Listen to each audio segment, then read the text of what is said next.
Parlons-en de cette vague de froid parce qu'il y en a qui ont tendance parfois à se réchauffer avec des systèmes d'appoint. Donc, il faut rappeler qu'il y a plusieurs types d'appareils qui peuvent dégager du monoxyde de carbone, causer des intoxications. C'est un gaz, il faut le rappeler, toxique, invisible, inodore. Avec moi, Luc Lefebvre, toxicologue à la Direction de la santé publique de Montréal. Monsieur Lefebvre, bonjour. Bonjour. C'est toujours très sournois, le monoxyde de carbone, n'est-ce pas? Oui, tout à fait, tout à fait. On l'appelle le tueur silencieux. C'est un gaz qui n'a pas d'odeur, qui n'a pas de couleur et qui va se présenter dans les domiciles lorsqu'on a une source qui utilise un carburant ou un foyer, tout appareil qui va brûler ces matériaux va générer du monoxyde de carbone. Si le moindrement l'entretien n'a pas été bien fait, les concentrations vont augmenter rapidement et vont générer des effets chez les personnes qui vont être sournois. Donc, les effets vont être très subtils, maux de tête, étourdissement, un peu de nausée. Et plus la durée de la concentration et de l'exposition vont augmenter, bien, les effets vont s'amplifier pour amener jusqu'à une perte de conscience et dans les cas les plus tragiques, jusqu'au décès. Ça peut être mortel, mais très rapidement, non? Oui, tout à fait. À vrai dire, c'est un principe de toxicologie, donc tout dépendant de la dose auquel on est exposé. Si la dose est faible, ça peut prendre un bon bout de temps avant que la concentration dans l'organisme, parce que le monoxyde de carbone vient prendre la place de l'oxygène au niveau de l'hémoglobine. Et ça vient jouer sur le transport d'oxygène dans tous les organes. Donc, les effets vont commencer tranquillement, mais si l'exposition elle est forte, ça va aller à une vitesse qui est folle, là. Donc, les effets vont apparaître très rapidement et les gens vont constater qu'ils sont très mal en point et donc ils doivent avoir les bons réflexes pour être capables de sortir du domicile avant d'avoir des effets très graves. Dès qu'il y a une vague de froid, vous êtes sensible à ça. Vous savez qu'il y a des gens qui vont prendre des systèmes de chauffage d'appoint et les rentrer dans leur maison. Oui. Et là, qu'il y a des risques importants. Oui. Quelles sont les mesures de sécurité que vous voulez rappeler ce matin? La mesure la plus simple, c'est lorsqu'on utilise une source qui peut générer du monoxyde de carbone, on doit se doter d'un détecteur de monoxyde de carbone. C'est comme les détecteurs de fumée, mais c'est directement pour évaluer la concentration de monoxyde de carbone. Ces appareils-là viennent simuler ce qui se passe dans notre organisme. Donc, dès que l'appareil va constater sur une période de temps qui est variable, dès qu'elle va constater qu'il y a un niveau d'exposition qui pourrait menacer la santé, en deçà des seuils dangereux, elle va donner un signal d'alarme et les gens vont savoir qu'il y a un problème.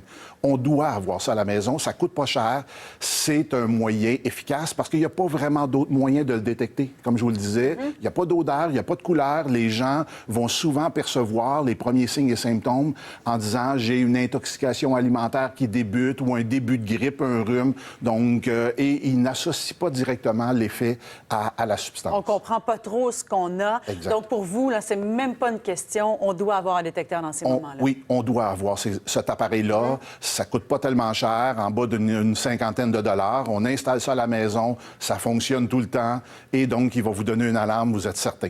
Bon. Évidemment, les mesures de prévention normales, si vous avez un système qui est relié à une cheminée, faire nettoyer votre cheminée, les systèmes d'entretien sont toujours présents. Mais la police d'assurance, c'est le détecteur de monoxyde de carbone. Parlez-moi maintenant du déneigement des voitures, parce que là aussi, il faut faire attention, surtout quand il y a quelqu'un à l'intérieur. Oui, tout à fait. Ça aussi, c'est un phénomène, et ça, c'est vraiment des intoxications ou des décès. On en a lors de chaque tempête de neige. Chaque tempête de neige? Oui, lorsqu'il y a des tempêtes de neige qui sont importantes, là, la véhicule va se retrouver, souvent on va voir dans les milieux urbains ou dans d'autres endroits, là, lorsque la neige s'accumule, nos autos deviennent un peu comme des igloos. Oui, on le voit d'ailleurs en ondes, là, des images d'archives. Exactement. Et donc, souvent, les gens vont sortir à l'extérieur, vont dire, ben, j'ai un jeune enfant ou j'ai une personne qui est avec moi, elle ne restera pas à l'extérieur, donc on va déneiger une porte, la personne va prendre place dans la voiture, on part le moteur, on met la ventilation au maximum, on veut que ça soit confortable et le tuyau d'échappement n'est pas dégagé. La neige, le monoxyde de carbone qui est généré par le véhicule, et un véhicule, ça génère des concentrations de monoxyde de carbone qui sont vraiment extrêmement importantes. Et là, en l'espace de quelques minutes, votre ventilation qui est dans le véhicule appelle l'air sous le véhicule, rentre dans l'auto.